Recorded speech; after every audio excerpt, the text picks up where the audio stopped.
नमस्कार students, welcome back in optometry made easy channel. आज हम बात करने वाले हैं एक बहुत इंपॉर्टेंट रिफ्रैक्टिव एरर के बारे में जिसका नाम है एस्टिग्मेटिज्म। अगर किसी पेशेंट को लेटर डबल दिखते हैं, इमेज स्क्रैच्ड या डिस्टॉर्ट लगती है, हेडेक रहता है या विजन क्लियर नहीं होती, उसके पीछे एस्टिग्मेटिज्म हो सकता है। इस वीडियो में हम एस्टिग्मेटिज्म को बेसिक से एडवांस लेवल तक समझेंगे। हम definition, optical principle, conoid of Sturm, circle of least, confusion and cause, classification, symptom, diagnose और करेक्शन सब कुछ डिटेल में कवर करेंगे, तो वीडियो को एंड तक जरूर देखना। चलिए शुरू करते हैं। What is astigmatism? एस्टिग्मेटिज्म एक रिफ्रैक्टिव एरर है जिसमें आई के डिफरेंट मेरिडियन की रिफ्रैक्टिव पावर अलग अलग होती है।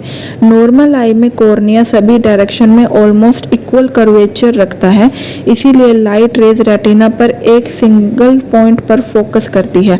लेकिन एस्टिग्मेटिज्म में कॉर्निया या लेंस की कर्वेचर अनइक्वल हो जाती है। इस वजह से लाइट रेज एक पॉइंट पर फोकस नहीं करती और ब्लड विजन प्रोड्यूस होती है। सिंपल वर्ड में बताएं तो एस्टिग्मेटिज्म एक ऐसी कंडीशन है जिसमें अनइक्वल कर्वेचर के कारण रेटिना पर पॉइंट फोकस नहीं बनता। Now meaning of word astigmatism. Astigmatism शब्द दो वर्ड से मिलकर बना है। ए का मतलब होता है विदाउट और स्टिग्मा का मतलब होता है पॉइंट। यानी एस्टिग्मेटिज्म का लिटरल मीनिंग हुआ विदाउट अ पॉइंट फोकस, मतलब इमेज रेटिना पर एक पॉइंट में फोकस नहीं करती। अब हम जानेंगे optical principle of astigmatism. Astigmatism eye में दो प्रिंसिपल मेरिडियन होते हैं। एक मेरिडियन की पावर सबसे ज़्यादा होती है, दूसरे मेरिडियन की पावर सबसे कम होती है। ये दोनों मेरिडियन एक दूसरे के 90 डिग्री पर होते हैं। एग्जाम्पल, अगर वर्टिकल मेरिडियन की पावर 44 डायोप्टर है और हॉरिजॉन्टल मेरिडियन की पावर 42 डायोप्टर है, तो दोनों के बीच 2 डायोप्टर का डिफरेंस होगा। इस डिफरेंस को एस्टिग्मेटिज्म कहा जाता है। पावर डिफरेंस जितना ज़्यादा होगा, एस्टिग्मेटिज्म उतना ज़्यादा होगा। Conoid of स्ट्रम।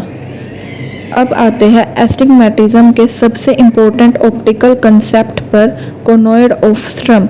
जब पैरेलल लाइट रेज एस्टिग्मेटिक आई में एंटर करती है तो रेज एक सिंगल पॉइंट पर फोकस नहीं करती।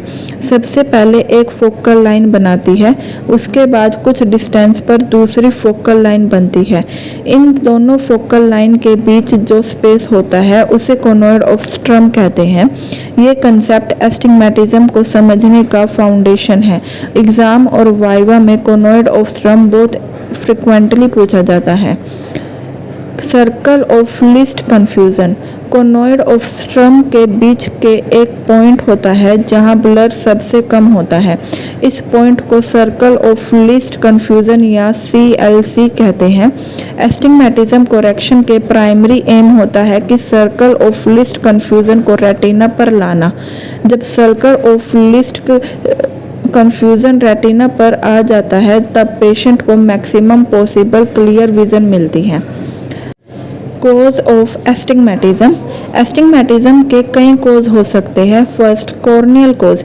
ये सबसे कॉमन कोज है। इसमें अनइक्वल कॉर्नियल कर्वेचर होता है, केराटोकोनस हो जाता है, कॉर्नियल स्कार की वजह से होता है, कॉर्नियल सर्जरी की वजह से होता है। और लेंटिकुलर कोज लेंस की अबनॉर्मलिटी कर्वेचर के कारण होता है, कैटरैक्ट की वजह से होता है, लेंस टिल्ट हो जाता है। रेटिनल कोज ये रेयर होता है। रेटिना की इरेगुलर शेप के कारण एस्टिग्मेटिज्म डेवलप हो सकता है।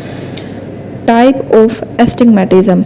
रेगुलर एस्टिग्मेटिज्म, इसमें प्रिंसिपल मेरिडियन एक दूसरे के परपेंडिकुलर होते हैं। ये सबसे कॉमन टाइप है। इसको सिलेंड्रिकल लेंस से इजीली करेक्ट किया जा सकता है। Second, irregular astigmatism. इसमें प्रिंसिपल मेरिडियम इरेगुलर होते हैं। ऑर्डिनरी सिलेंड्रिकली लेंस इसको कम्प्लीटली करेक्ट नहीं कर पाते। कॉमन कोज होते हैं इसके केराटोकोनस, कॉर्नियल ट्रोमा या कॉर्नियल स्कार। करेक्शन के लिए RGP या स्केलर लेंस ही यूज की जाती है। अब जानेंगे classification according to axis. First, with the rule astigmatism, इसमें वर्टिकल मेरिडियन हॉरिजॉन्टल मेरिडियन से स्टीपर होता है। वर्टिकल पावर हॉरिजॉन्टल पावर से ज़्यादा होती है।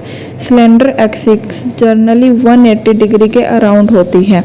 ये यंग इंडिविजुअल मेन में कॉमन माना जाता है। Second, against the rule astigmatism, इसमें हॉरिजॉन्टल मेरिडियन ज़्यादा स्टेप होता है। हॉरिजॉन्टल पावर वर्टिकल पावर से ज़्यादा होती है। एक्सिस जनरली 90 डिग्री के अराउंड होता है।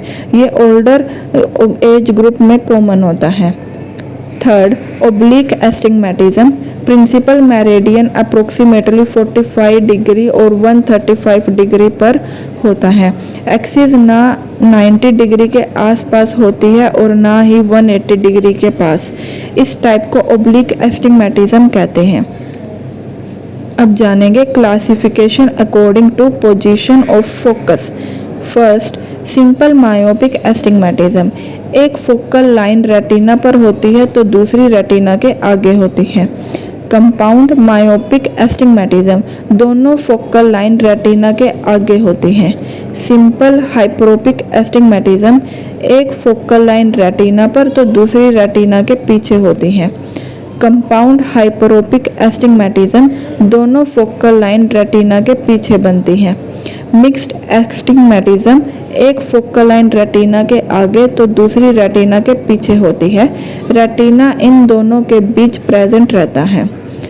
सिम्टम, पेशेंट यूजुअली कंप्लेन करता है ब्लड विजन की, डिस्टॉर्टेड विजन की, headache, eye strain, ghost image, shadowing of letter, reading difficulty होती है, नाइट ड्राइविंग डिफिकल्टी होती है एंड फ्रीक्वेंट स्क्विंटिंग करता रहता है।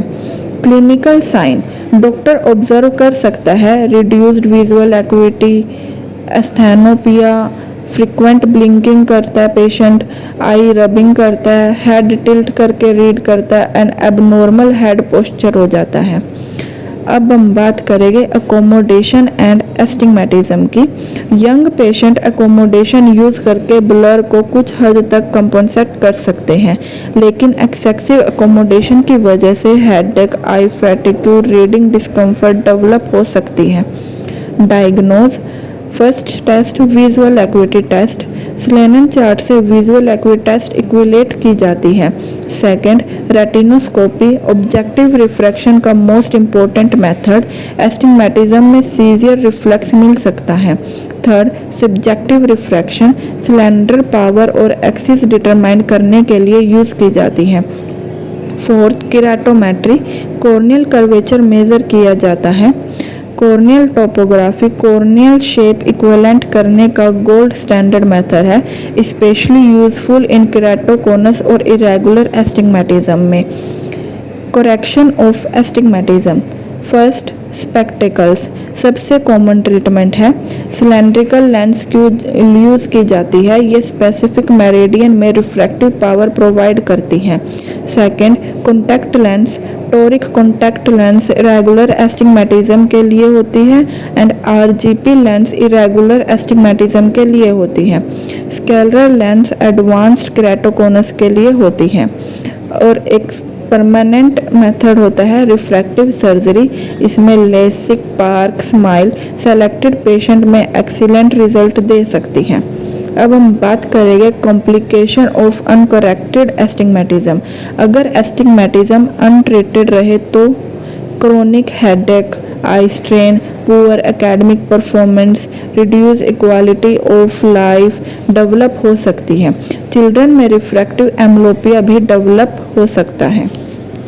आपको वीडियो यूज़फुल लगी हो तो वीडियो को लाइक शेयर ज़रूर करें। ऑप्टोमेट्री मेड इजी चैनल को सब्सक्राइब करें। एग्ज़ाम इम्पोर्टेंट हैंडमेड नोट्स पाने के लिए Instagram page optometry made easy को फॉलो करें।